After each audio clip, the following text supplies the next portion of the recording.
Mga kapatid, kung pupunta kayo sa internasyonal na paliparan ng Incheon, ang lahat ng direksyon ay nakapaskil. Ang mga pupunta sa Estados Unidos, sumakay rito. Ang mga pupunta sa Europa, sumakay ng eroplano sa pintuang may numero sa direksyong ito. Malinaw na namarkahan ang lahat ng bagay. Kaya kung nais nating pumunta sa walang hanggang kaharian ng langit, hindi ba tayo dapat na sumakay sa eroplano na nakatakda sa daang patungo sa langit?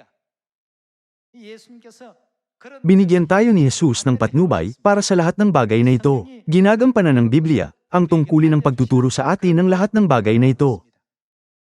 Kung gayon, anong eroplano ang dapat nating sakyan para makarating tayo sa walang hanggang kaharian ng langit?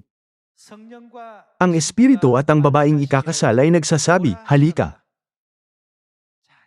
Para dalhin tayo sa walang hanggang kaharian ng langit, sa panahon ng Espiritu Santo, tinatawag tayo ng Espiritu at ng babaeng ikakasal. Sila ay tumatawag, nagsasabing, ito ang tanging daang tungo sa kaligtasan. Pumunta kayo rito.